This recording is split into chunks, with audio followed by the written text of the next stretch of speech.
आज बनवूया मस्त चमचमीत अमृतसरी आलू मटर भुर्जी। आता अजून मटरचं सीझन आहेच, केलं नाहीये आणि असं गरम गरम पराठ्यासोबत किंवा मग पाव बटरमध्ये पाव भाजून जरी तुम्ही असं खाल्लं ना, मस्त लागतं चवीला आणि झटपट होतं। रात्रीच्या जेवणात एकच काही बनवायचं असेल तर असं अमृतसरी आलू मटर भुर्जी नक्की तुम्ही एकदा ट्राय करा।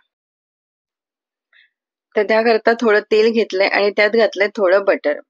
तर बटर असं मेल्ट करून घ्यायचं, नंतर त्यात घालायचं 1 चमचाभर जिरं, नंतर त्यात घालायचं आलं लसणाची पेस्ट। तर 2 चमचे मी आलं लसणाची पेस्ट घेतलेली आहे। हे 1 ते 1.5 मिनिट आपण परतून घेऊया, म्हणजे याचा कच्चेपणा आहे तो निघून जाईल।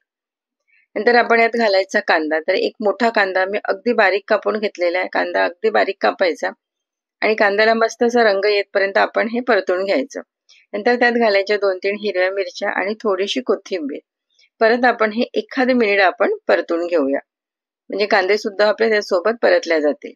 नंतर यात मी घातलंय टमाटर। तर 2 छोटे टमाटर घेतलेत। टमाटर सुद्धा आपल्याला मिक्स करून घ्यायचं कांद्यासोबत आणि आता हा टमाटर सुद्धा आपल्याला नरम करून घ्यायचा हलकासा। नंतर आपण यात काही पावडर मसाले घालूया। तर लाल मिर्च पावडर घातली आहे, थोडीशी हळद घातली आहे,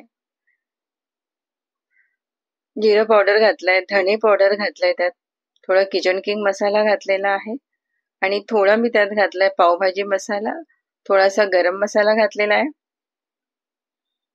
आणि थोडंसं आपण त्यात घालायचं चाट मसाला आणि नंतर आपण त्यात घालायचं थोडंसं पाणी आणि आता हे सर्व पावडर मसाले आपण मिक्स करून घेऊया। पाणी घातल्याने काय होणार, मसाले आपले लगेच व्यवस्थित छान असे परतले जातील। तर थोडं पाणी घालून परतून घ्यायचं आणि आता हा मसाला आपल्याला शिजवून घ्यायचा आहे मस्त 2 ते 3 मिनिट। तर इथे तुम्ही बघू शकता मसाला आपला मस्त व्यवस्थित शिजलेला आहे, तेल कडेनी सुटलेलं आहे। एकदा फिरून घेऊया, मिक्स करून घेऊया। नंतर आपण यात घालायचं फ्रेश क्रीम किंवा मलाई, जे घरात असेल किंवा जे तुम्हाला आवडत असेल ते घालायचं। तर मी 2 चमचे घातलेला आहे। एकदा हे मिक्स करायचं आणि परत हे 2-1 मिनिट आपण शिजवून घ्यायचं। गॅस मिडियम ठेवायची आणि 2-1 मिनिटानंतर तुम्ही बघू शकता मस्त आपला मसाला तयार झालेला आहे आणि या मसाल्याला तुम्ही कुठलीही भाजी करू शकता। मस्त आपला अगदी परफेक्ट मसाला तयार झालेला आहे आणि आता आपण यात घालायचं पाणी। तर मी ते 1 कप पाणी घेतलेलं आहे। नंतर त्यात मीठ घालायचं अगदी चवीनुसार, गरजेनुसार आणि याला एक उकळी काढायची। उकळी आल्यानंतर गॅस कमी करायचा आणि मी 2 बटाटे उकडून घेतलेले होते। आता हे 2 बटाटे अगदी हाताने फोडून घ्यायचे, अंगठ्याच्या सहाय्याने थोडंसं त्याला तोडून घ्यायचं। बटाटे आपल्याला चाकूनी कापायचे नाहीत, हातानेच असे थोडेसे बारीक करून आपण यात ऍड करायचे।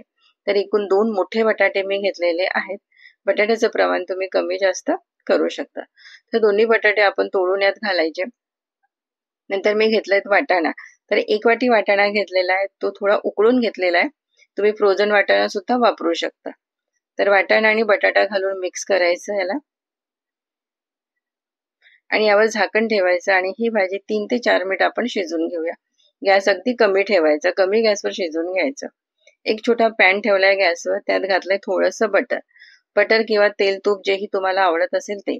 थोडं तिखट घालायचं, थोडीशी कोथिंबीर घालायची, एकदा मिक्स करून घ्यायचं आणि या मसाल्यामध्ये आपण मस्त असे पाव भाजून घ्यायचे आणि या बटरमध्ये भाजलेल्या पावांसोबत ही अमृतसरी आलू मटर भुर्जी खूप मस्त लागतं। नसेल पाव आवडत तर तुम्ही पराठे सुद्धा खाऊ शकता। पराठे गरम गरम पराठ्यासोबत सुद्धा अगदी मस्त लागतं। तर इथे पाव बघा आपला व्यवस्थित छान असा भाजला गेलेला आहे आणि आता आपण हा काढून घेऊया आणि इथे आपली आलू मटर भुर्जी सुद्धा 3 ते 4 मिनिट मी शिजवून घेतलेली आहे कमी गॅसवर। एकदा मिक्स करून घेऊया आणि ही थोडीशी ना थोडंसं याला पाणी जास्त करायचं, कारण थंड झाल्यानंतर ना ही घट्ट येते, कारण बटाटे घातले त्यामुळे ती थोडी घट्ट येते। शेवटी थोडी कसुरी मेथी घालायची आणि थोडीशी कोथिंबीर घालायची आणि इथे मस्त अशी चमचमीत अमृतसरी आलू मटर भुर्जी आपली तयार झालेली आहे। रोजच्या जेवणाचा कंटाळा आला असेल, रोज असं वरण भात भाजी पोळी बनवायचा कंटाळा आला असेल तर अशी ही आलू मटर भुर्जी बनवा, पावसोबत खा, अगदी मस्त लागतं। आणि येतो कधी कधी कंटाळा रोज पूर्ण स्वयंपाक करायचा, तर असं हे एकच बनवून खाल्लं तरी मस्त असं पोटभरीचा पदार्थ होतो।